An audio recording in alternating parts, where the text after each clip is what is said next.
Welcome, everybody. I'm thrilled at the turnout, and thank you for all logging on and being prompt. And hi, Clark. Just saw you, and Malika waving. This started as an idea, honestly, that we thought it would be really fun to all get together and meet at Liberty Hall and go see a flick and come, go to Free State or someplace downtown and talk about a movie that we just saw.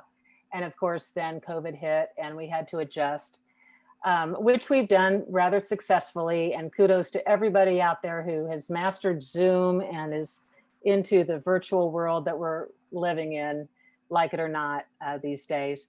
But so our thought was, well, we'll call it Dessert and a Movie. And so the idea was people could bring a dessert and kind of share what they're snacking on. And then we'll just discuss this movie. And the first couple of times, a couple of people brought dessert. Then the last time, I think maybe one, Corolla, you brought a dessert. I brought a dessert this time. Did anybody else? Ooh. Oh, good. Okay, good. Yeah. So we're going to do, all right. So we're going to do, I'm going to put this on speaker view because I want to see these desserts close up. We're going to very quickly run through the desserts, and I'll start just because I happen to have mine in my left hand. But so I made this time a easy Farmhouse buttermilk cake, and I've got a virtual background, so it might not show up. Very nice. People, I am not a baker, and I bought this buttermilk to make this dessert last week because I thought I was going to need chocolate for the election and lots of it. And this dessert was a fiasco, but I had this leftover buttermilk and I made this Farmhouse buttermilk cake. It's very light. It has a little toffee topping. We will include the recipe in our follow-up to this event. And anybody else that happens to have a dessert to show and tell, raise your hand and we will. Pat, okay, Pat, I'm going to unmute you. She's unmuted. This is Trader Joe's British chocolate without sugar. It's Montezuma brand, and you can have a quarter of a bar if you're doing keto and it's not going off of your way of eating. And I never can eat a quarter of a bar. I eat maybe an eighth, if that, at one time. So it's excellent. Thank you, Pat. Pat is a regular at boot camp when she does bingo and coffee, and she's a keto person. We know that about her. So good for you. Anyone else that wants to share what they're having for dessert? Let's go to the Behringers now. Let's unmute you. You can't. Thank you. Okay. What are you desserting on? We had an Indian butter chicken for dinner tonight, and so rice pudding was the dessert that we made. Very nice. And you made it yourself?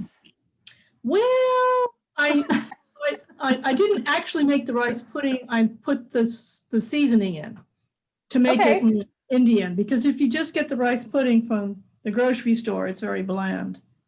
All right, fair enough. So you customized it. Yes. You customize it. Excellent. Anybody else? Just raise your hand again because I don't have. Angie, let's unmute you. Hold on. You may have to unmute yourself, Angie. Yeah. There you go. Oh. Lower corner. There you go. Oh, I have a very complicated one. I have 3 of these. Reese's peanut butter thins, but this is a new kind. It's white chocolate. Ooh. Oh. I got it accidentally, but it's actually good.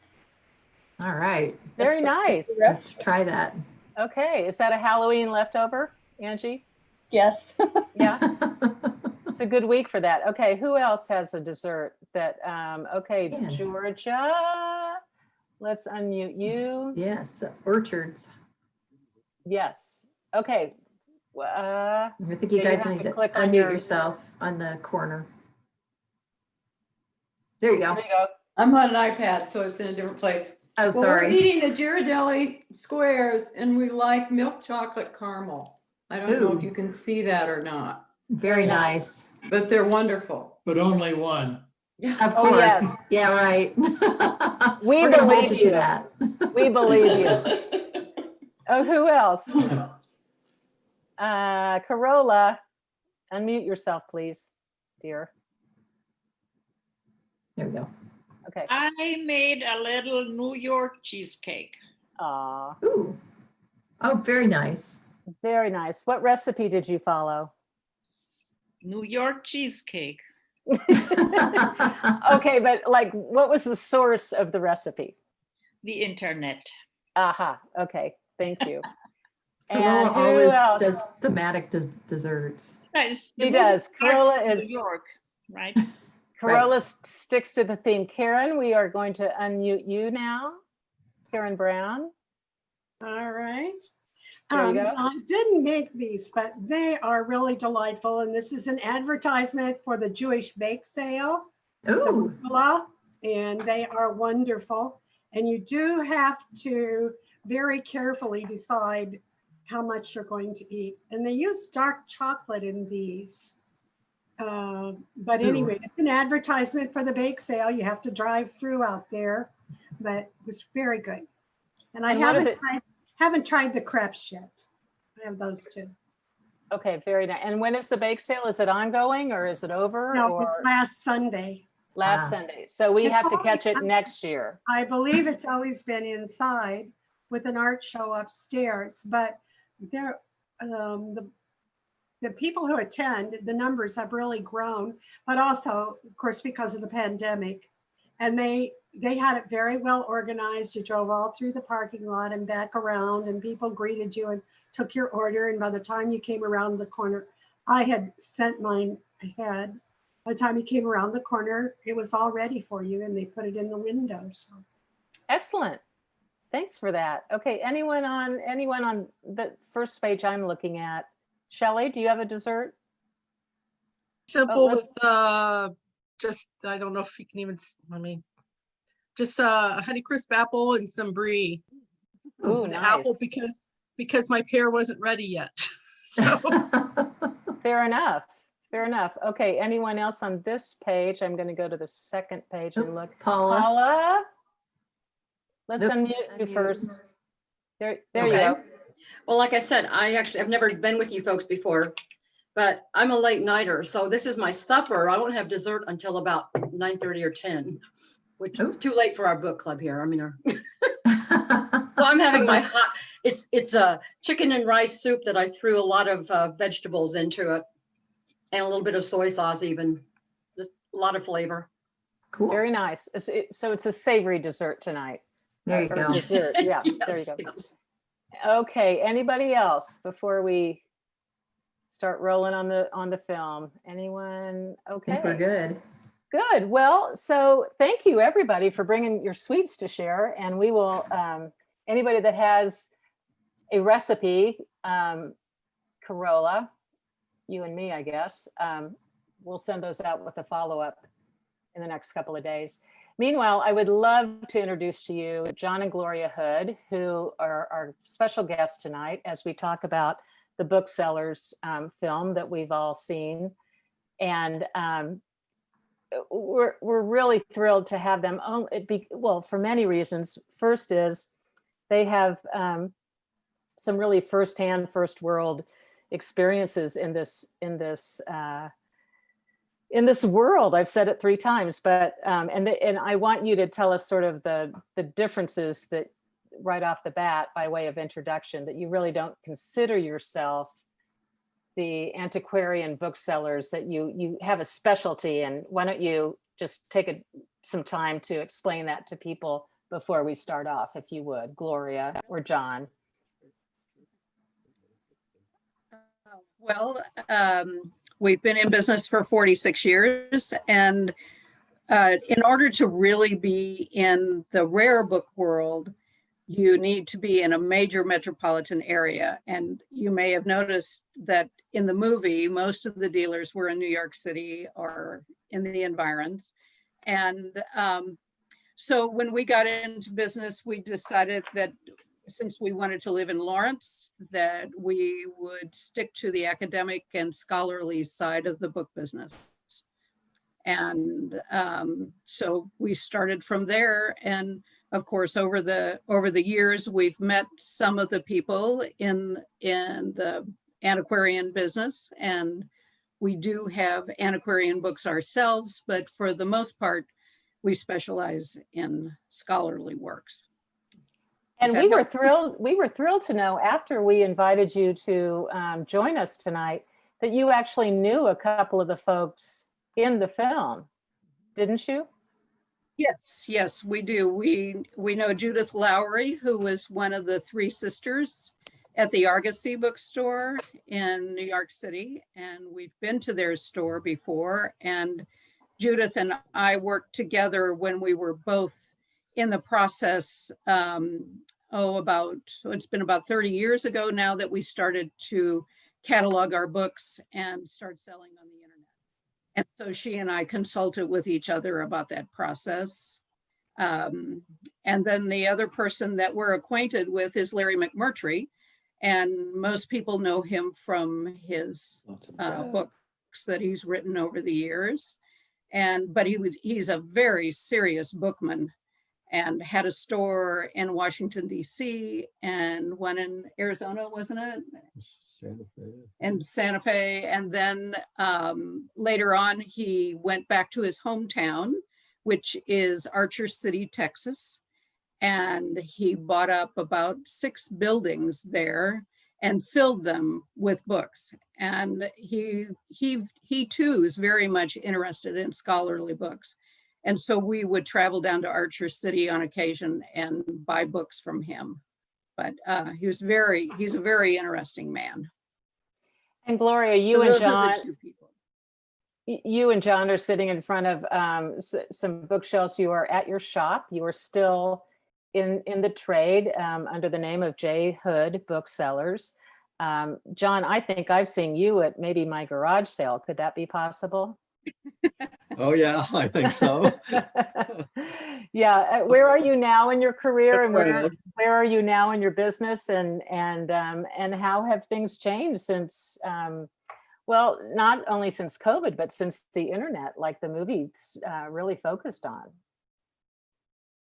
The internet has been wonderful for us, and also a great challenge and sometimes a disappointment.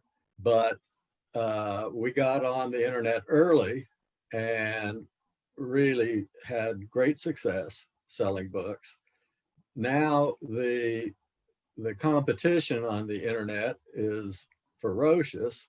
All sorts of people on the are on the internet, including the Lawrence Public Library, and it's just everywhere. But it's still good. We still sell books, and we're still buying books, and it's just radically changed over the years. Actually, the COVID-19 really gave us a boost. So many more people were staying home. And so there was, more book buying going on when that started. Now that's leveled off a little bit, but I wanted to mention that John and I work on our own. It's just the two of us in the business. But previously, up until just a few years ago, Mary Riotti worked with us, and she's on the broadcast tonight. She's one of your participants, is Mary. I keep begging her to come back to work, but she refuses. Well, Mary, be warned, we will call on you in a bit to speak to that. But I'm curious, one of the things that struck me about the movie well, several things struck me about the movie, but one of them was this continuing theme of the generations and the younger people and who were, trying to, in their minds, sort of salvage this dying trade, this dying business.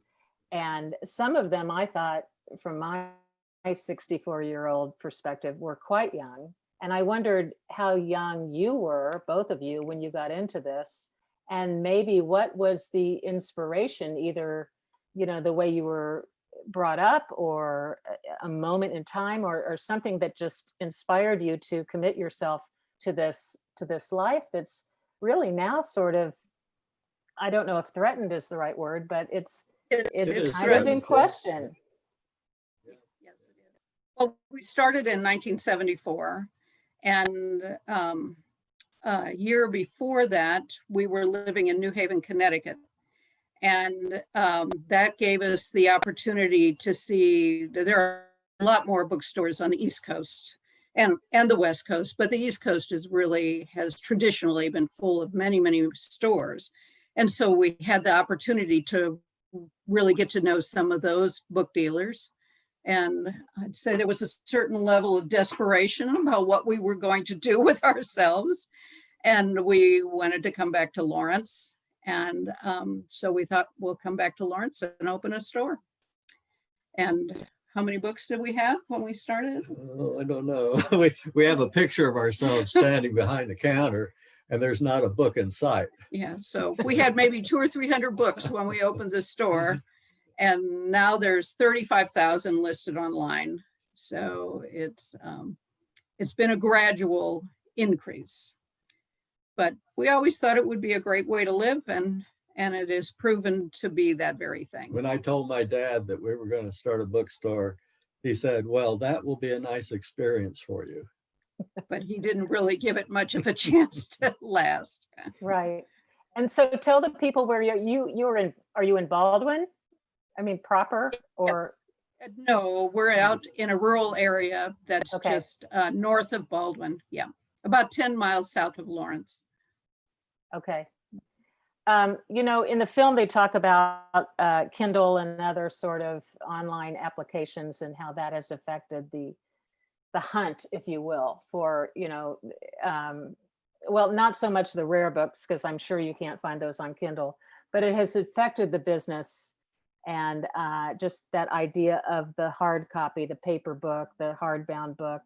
How has that affected just not only business, but demand, supply? And I know you're dealing with academic and scholarly books, and I'm not sure that makes a difference, but how has that affected your work? I think the Kindle has really affected us that much. It's fairly designed for more popular reading material. And so we rarely see a book that we have in foreign language or in theoretical physics or anything like that that would be available on the Kindle. Some of the data banks that are downloading these books, that's much more of a threat to us, that, you know, they're digitizing entire academic libraries. That's more of a threat. But even so, I mean, it still seems that the sales stand up. People do want the book themselves instead of on the internet. So far it's so good. I don't know how long that will last, but right. We're not sure there'll be another generation after us. Yeah, that was interesting about the film. And you commented about the young people. I think rare books are really going to be around for a long time. Yeah. And it's great to see all those young folks getting into that part of it. As far as the real academic books go, I think that future is considerably shakier. Mm-hmm. I was going to ask you who your, you know, average customer, your typical customer was for the academic books, and I'm guessing that they would skew older. Generally, we aim at postgraduate people, university libraries, professors. That's generally who we buy from and generally who we sell to.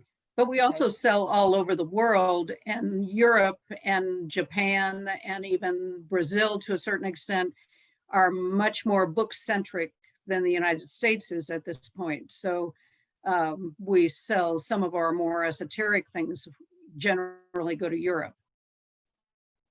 Good. Well, so I was about to mention, and Pat Lechtenberg beat me to it, you may pose any questions you have on your mind for the Hoods or just for the group on the chat. So if you look at the chat feature and want to type in your question, and send them out there. I can read them to whomever, but Pat wants to know, what has been the rarest book you have ever acquired, and did you keep it or sell it?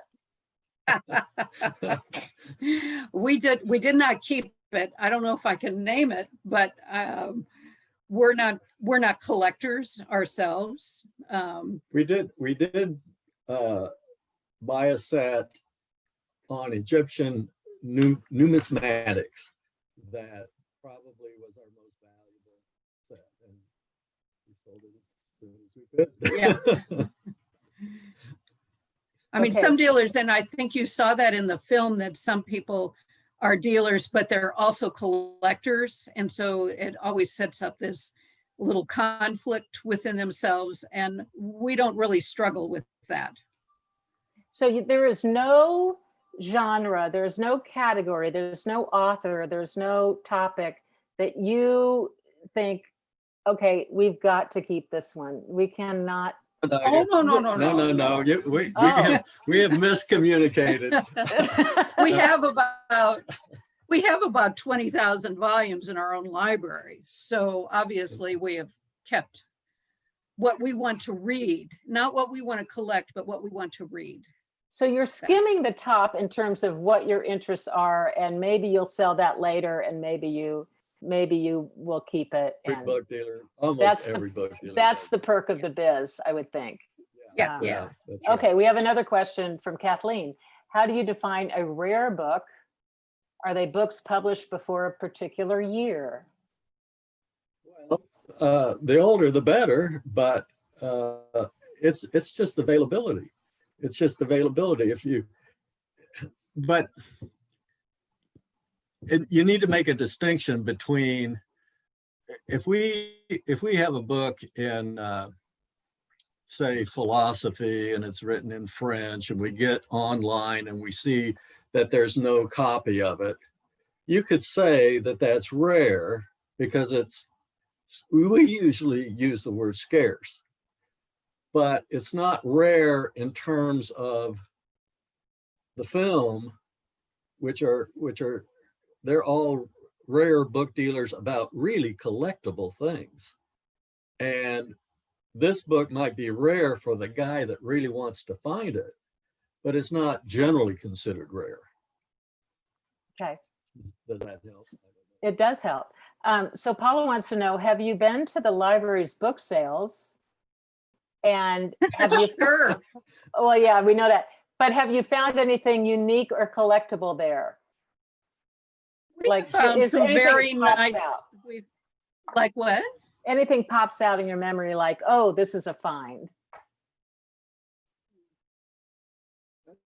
Nothing pops out, but we haven't gone to the sale for several years, because just like almost everybody else, the good books are being skimmed off, and the library is selling them online themselves. So it's kind of not very productive for us to go. But in the past, we have bought books at the library sale many years, and we don't really buy books unless we think we can turn them over and make some money. But rest assured, we've never bought a book for $2 and sold it for $1,000 from the Lawrence Public Library. Okay. Well, so I think before we open it up to our group for their reviews, I'm going to ask you to put on your Siskel and Ebert hats and review this film that we saw. I mean, obviously the topic is near and dear to your hearts. And you knew a couple of characters or real people from the film, but what did you think of the film, and what were the sort of high and low points, or the pros and cons in your minds?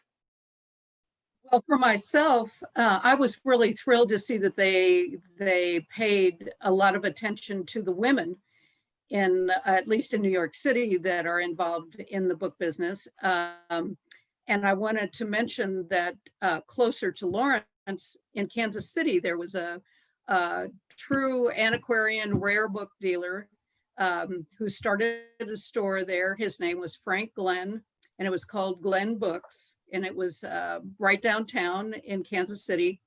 And when he died, his wife, Artist Glenn, took over that store, and she really learned the rare book trade inside and out and ran that store successfully for many, many years.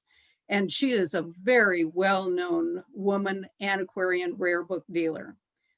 She died just last year, way up in her 90s, but she was really an important dealer.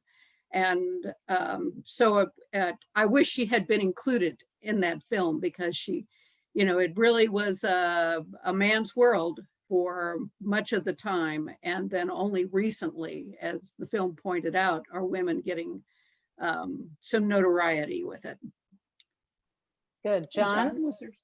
Well, I love the movie. I thought it was terrific. My only criticism is that it was so New York centric, but that's where the hub is for the most part. Although on the West Coast, there's a lot of rare book dealers as well, and sprinkled out throughout the states. But I think that's a minor criticism.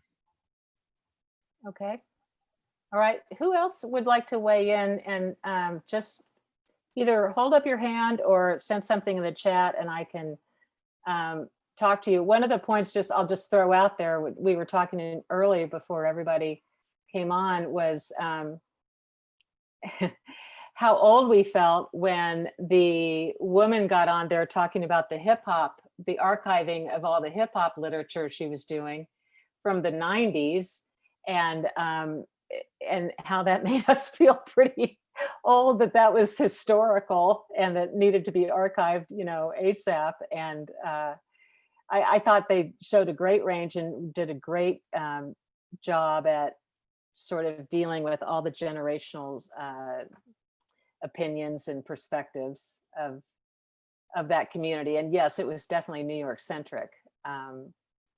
But I'm just wondering what other people thought and how many stars you would give the movie. And if anybody wanted to chime in at this point, Shelley? I thought it was also interesting how many couples like yourselves who were involved where it would be hard to do all on your own, and therefore they had couples involved, and maybe the weird one was the Mo and Mao one, which was very different, but most of them were along the same lines, the same subject sort of thing. But I thought that was very interesting and played into whether or not their children or other family members got involved. We've seen it go both ways. It's really wonderful when a couple does have kind of the same passion for being a book dealer, but it's really hard when say the guy is the book dealer and he goes out and spends $500 on books, and the wife says, you could have bought a refrigerator with that money. Yep. And so, or the other way around. Yep. But yes, we've seen it both ways. You have to really agree, because it's not like a salaried job where you know how much money is going to come in at any particular month. So, things really have to flow, and you have to be willing to allow that, to kind of go out on a limb to invest in books. And it's also, there's a lot of physical labor involved. And so it helps to have two people. That's the other thing I noticed just right from the get-go in the opening scenes with the guy in the big heavy book, and then he was talking about that, the plates with the fish in actual size, and then he extends these pages. I mean, it is a physical, it is a taxing job physically that I'm sure from my own experience, the older we get, the harder that is. And to go to a trade show and maybe sell 2 or 3 books and then have to load everything back up in the car or the van, it it wears on you, right? I mean, and academic texts are probably even worse. We've done that. We've gone to shows. We used to go to the medieval conference in Kalamazoo, Michigan, and we would we had a van and we pulled a trailer and we drove, right up around Chicago, and it was hair raising and it was hard work. And, we did that for probably 7 or 8 years. And finally, the internet sort of put an end to that, but it was fun.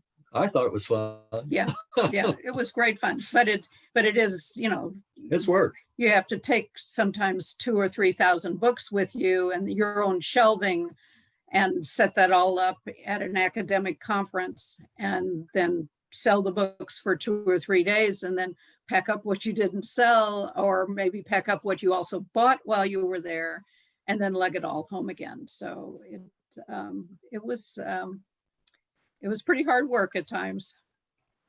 Well, Mary, I'm looking at you, Mary Riotti, is that how? And John called you out earlier, and I think he made you a job offer, if I'm not mistaken. I loved working with them. They're fabulous people to work for. But you're not going back? Is it too strenuous? The offer still stands. Mary, there are ladders.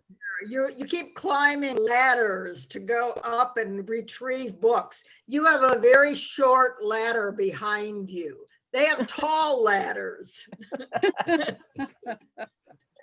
Mary, do you have any rare books that you're keeping? No, I am of the age that I am dispersing my whole library.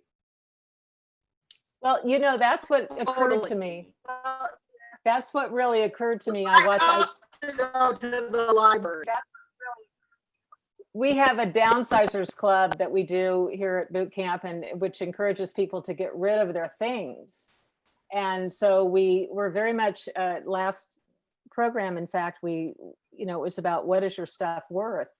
And I'm just wondering how many people here have maybe books that they think might be rare, that they think might be first editions, that that maybe we could get some advice from the Hoods on how to figure that out, because a lot of us have inherited books from parents or grandparents, and how does one go about finding out if they're actually rare or not? It's tricky. I would say that probably the easiest thing to do is to look your book up on a website called Addall, Addall. And there you will probably find your book. And then you want to compare the condition of your book to the condition of the books there and what the prices are. And then realize that sadly, there are scammers out there in the book business now where you have to look at the price of the book at the lower end. I mean, we have a lot of books out there for $25. And the same book, several dealers, I'd say about a dozen of them, will have that book for $250. And it doesn't make sense to me, and I'm sure it won't make sense to the person looking that book up. But those books just basically, those dealers have to be discarded, and just look at the range of the listings of that book at the lower end. That's all I'm saying. And then you'll get an idea of what it might be worth. And if you look it up and you don't find it at all, well, then you might have something that would be to a good pursue sign. further. Yeah, that would be a good sign. Okay, good to know. Paula, did you have a pertinent question to that, or a question about value? Oh, let's unmute you.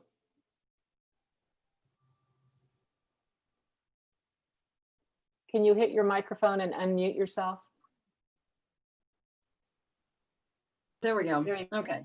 Yes, the question there is, well, first of all, just that response on the other one, I do appreciate. I don't know how many folks understand much, but I've been working with the used book sale downstairs. And it is, we use that at all and the other, the Amazon used prices. And yeah, I've seen some for about $300, $400. That's like, and then we realized I spoke with somebody and then they said, no, that's a scam. And it was like a 25-cent book.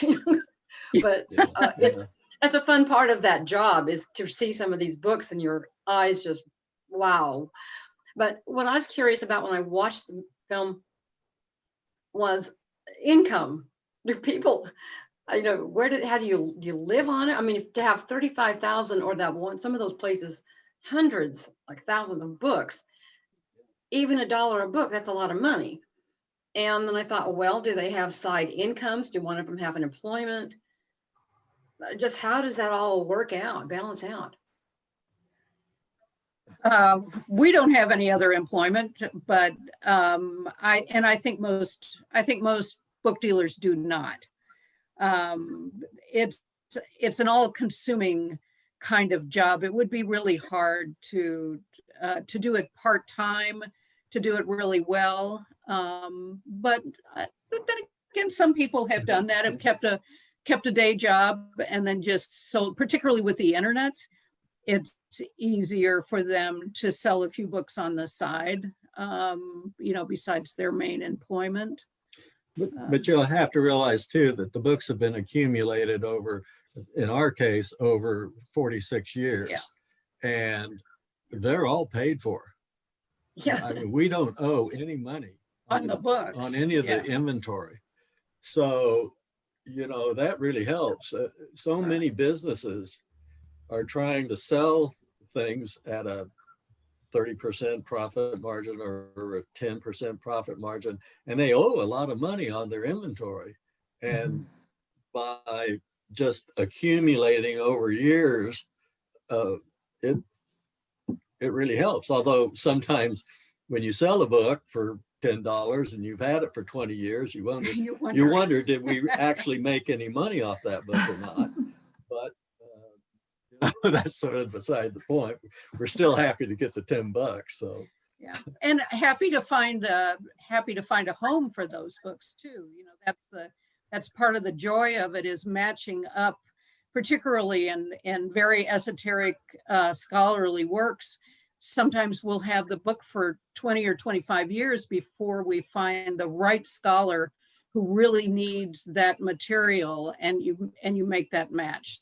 That's a really thrilling thing for us. Satisfying. And I think that's true of any book deal. Well, still not meant to, not personal just to you, but you've got to be able to sell. I saw some of those books were $1 million. 500,000. They were some of those rare ones. You've got to have enough to live on. So, it does work out eventually then. Yeah, or they wouldn't still be doing it. Yeah, that's right. Oh yeah. The other thing is, when you see those prices, they're on there because the guy has not sold that book. Yeah.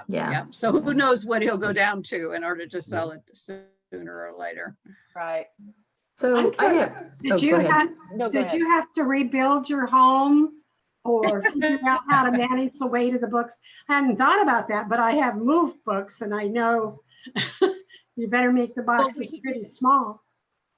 We had you may know, we had the open bookstore in Lawrence for 27 years. So that's where all our books were to begin with. And then when we decided to close the store, we built a building next to our home, and it was engineered to take all the weight of the books. Yeah. Sense. Yeah, I was gonna just comment. One of the people in the movie I really enjoyed was the younger woman. I think at one point she was appraising books on some television show or something. Yes, right. Yes, Yeah. She was wonderful.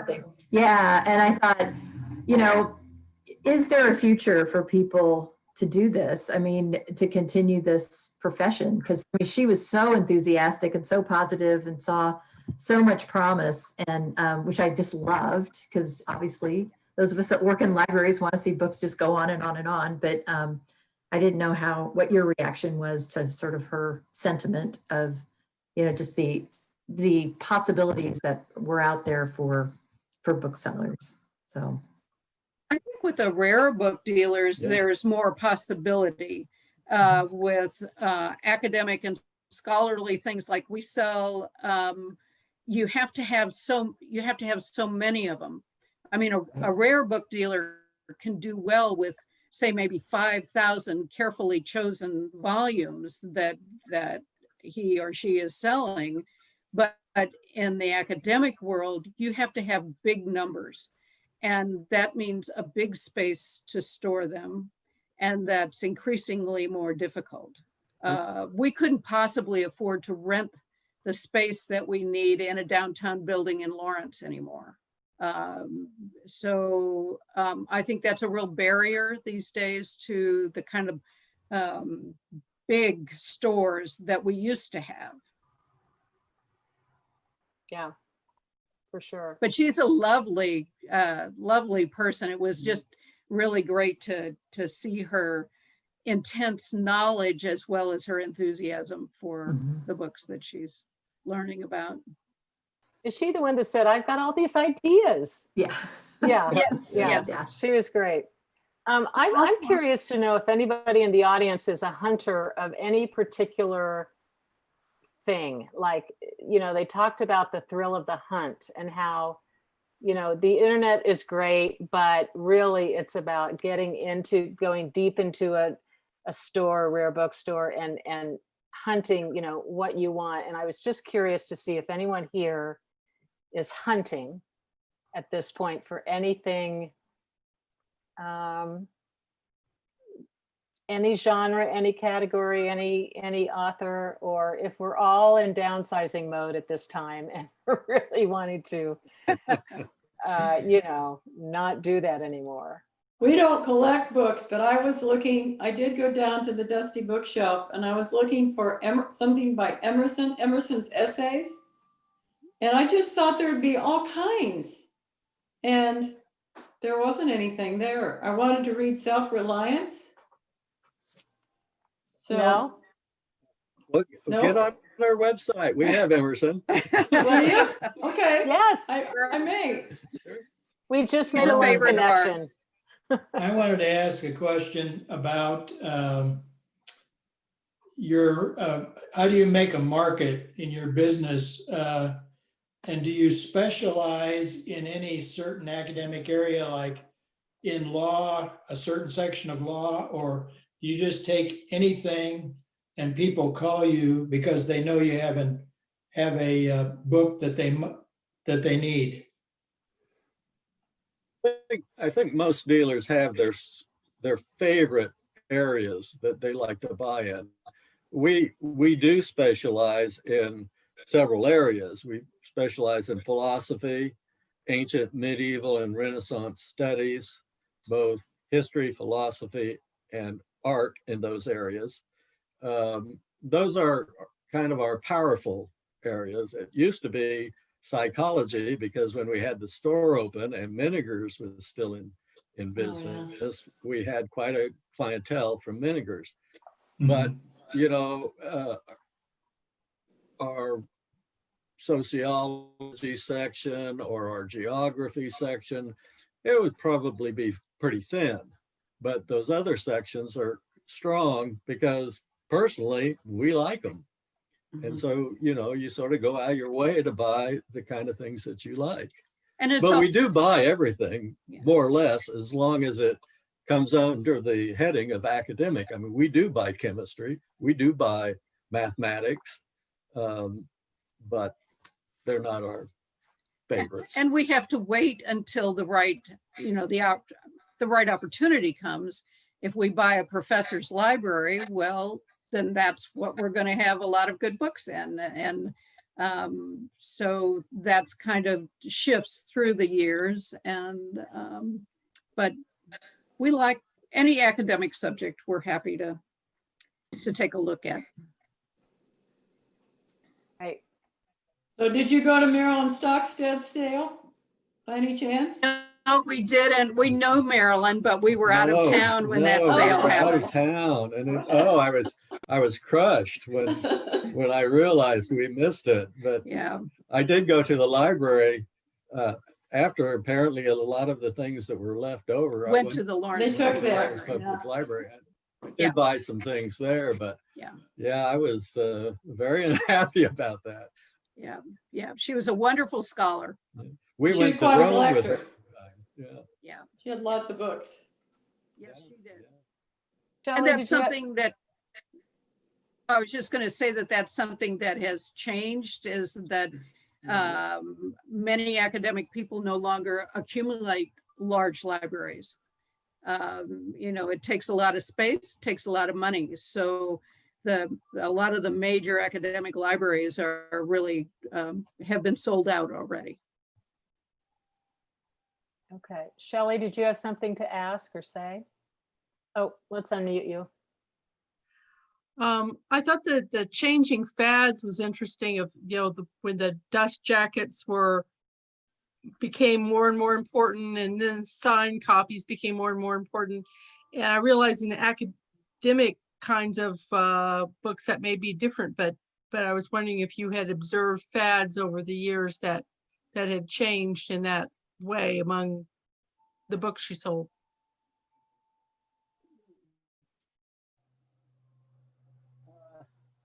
Not really. We've seen changes in the vocabulary that is used. I mean, we used to, when we would describe a book, if it was in really practically new condition, we would use the word fine, and that would pretty much convey. This is an example, because that would convey that was just a wonderful, good condition book. But on the internet these days, if you use the word fine, it's like, oh, it's fine, it's okay. It's completely different connotation. And so, we use the words now, like near new or something like that, or very good plus or something like that. The traditional vocabularies of book dealers, which stayed the same for generations, when the internet came along, then a lot of that had to shift, because people who were buying books weren't used to buying books, and so they didn't understand the terminology. So that has changed.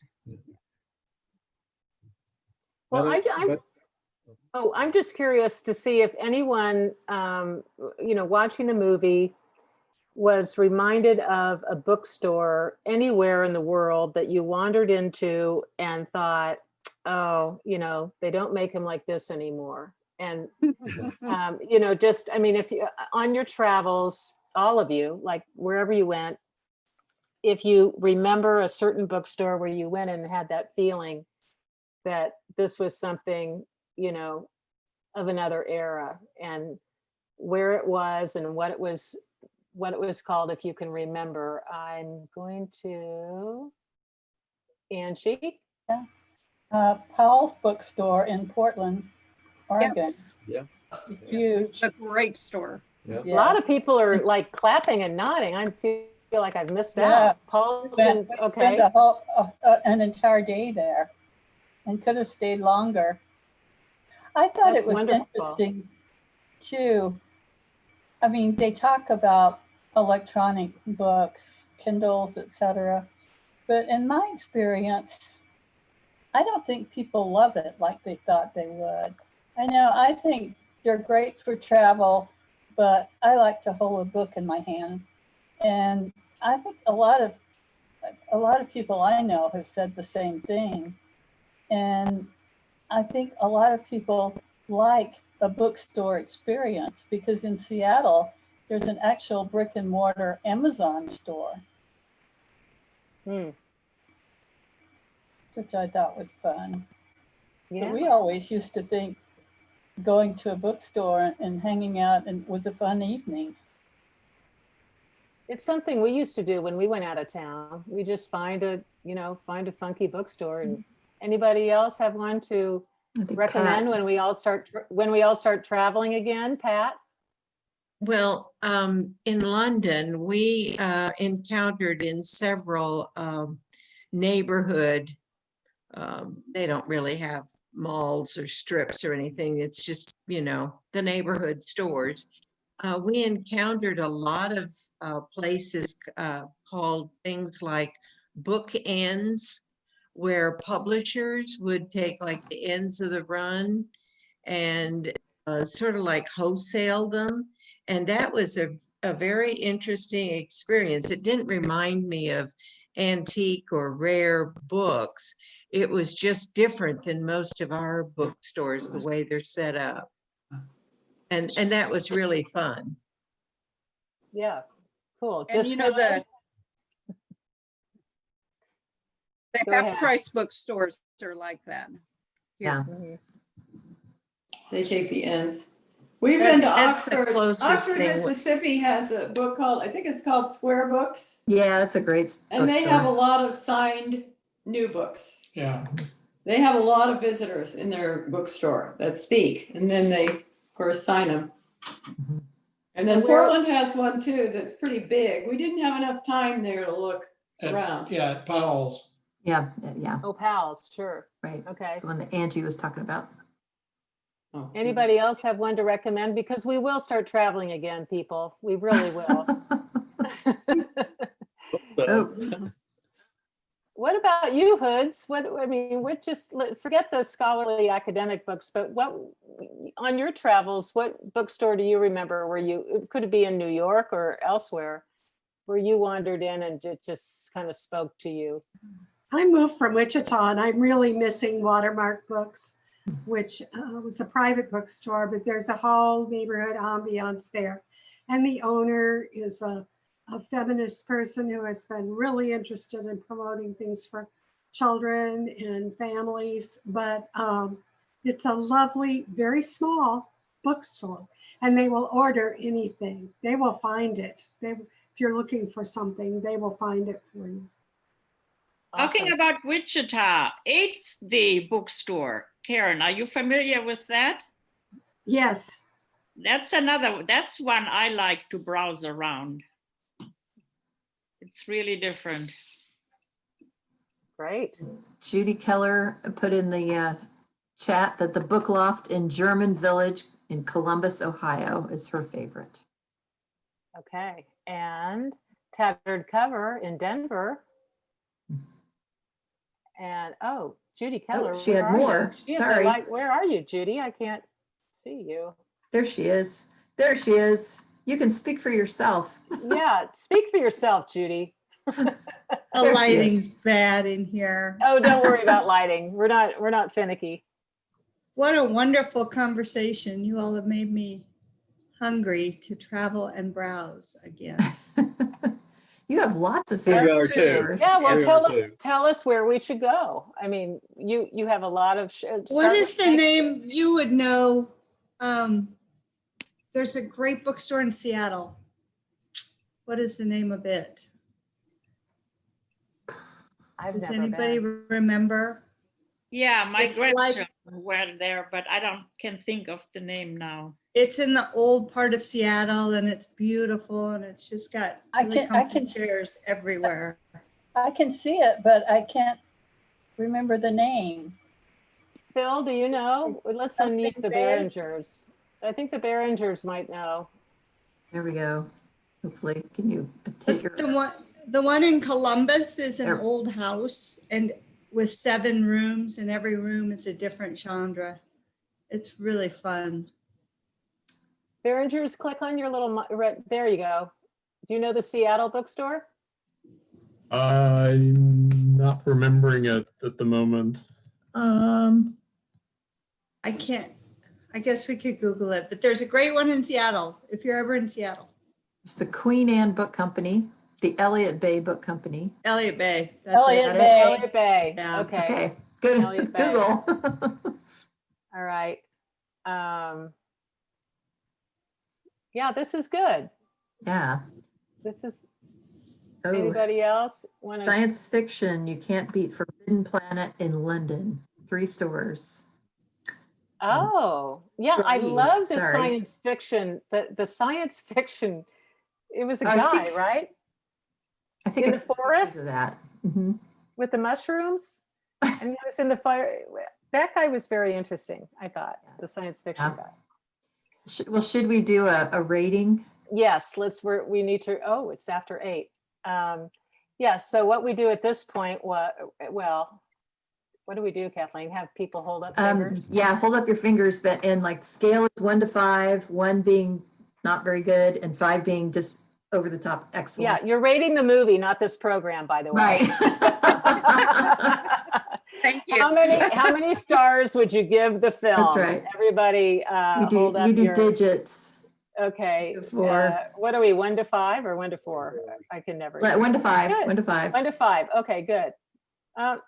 Thinking about it. It's like 3s and 4s. Okay. Awesome. Yeah. So I think Good. it's like 3.5, 4-ish, leaning Yeah. 4, 3.75. So Yes. Well, good. Well, thank you guys so much for coming, and thanks. Let's have a round of applause for John and Gloria Hood, who yay. gave us a real life perspective on this rare occupation and getting rare all the time, more rare. So we will follow up with some recipes and notes from including these bookshops that everybody mentioned for you in the next couple of days. And hopefully we'll have the movie for next month included in that. We've got a couple of ideas cooking already. Am I right, Kathleen? Wagner. Yes. Okay. Wagner has a question before we go. To the bookstore in Kansas City after the owner died. She actually was able to sell that store to a couple. He had been a medical doctor in Kansas City, and they are still in the business. They're not, they no longer have an open store, but they still do deal in books. And so she was able to sell that store before she retired. And their name is Gilhausen. Yeah, Fred and Carolyn Gilhausen now own that store. So the name of that store was which? Not Rainy Day. Glen Books. Glen Oh, Books. Glen Books, Books. right. Okay, Glen Books. And Rainy Day is still going strong. Yeah. I think it is. Yes, Yes. it is. Yeah, I think it. I think Yeah. she is. Okay. All Yeah, right. and the Raven is going strong. They're And the Raven absolutely is going strong. Raven's going Yeah. very strong. yeah, that's great. And More is it, power to him. absolutely. Another, another example of a younger person with a passion coming in and just going for it with all kinds of ideas. So, okay. Well, I actually I'm have one quick question. sure. Hey, Leslie. Hi, my quick question is I inherited my in-laws' whole library, and I know I have to do something with it or my kids will just throw all these beautiful books in the trash. So what is your advice? The subject matter. So there are a lot of very old medical books. That's a lot of them. There Bad are answer. there are also many journals from my husband's great aunt who was a missionary in Japan in 1903. What do you do with these kinds of they're treasures, but not to many people? That's a good question. It's Well, difficult. I'll tell you, we back to this. We have a Downsizers Club program, and we meet once a month, and we talk about. I mean, the whole idea is to kind of dispose of our possessions before it's too late, and we talk about all kinds of categories. And in 2 months from now, I mean, the next one is about precious metals and gems and gold and silver. But in 2 months, we're going to have representatives from local museums talk about what they would like to have in terms of donations, historical documents. The Japanese part, I would think you'd probably get a good reference out of it. Might not be of local interest, but you might want to come to that in a couple of months because we will have some people who can talk about where to donate those journals and diaries and historical documents and blueprints and things like that. All right. Well, if you have any suggestions, please include it in the notes. Okay. Yeah, I don't know about medical. And if John can't help us on medical, I don't know. I'm at a loss, but. All right. Well, thank you for even trying. I appreciate it. Sure, no problem. Okay.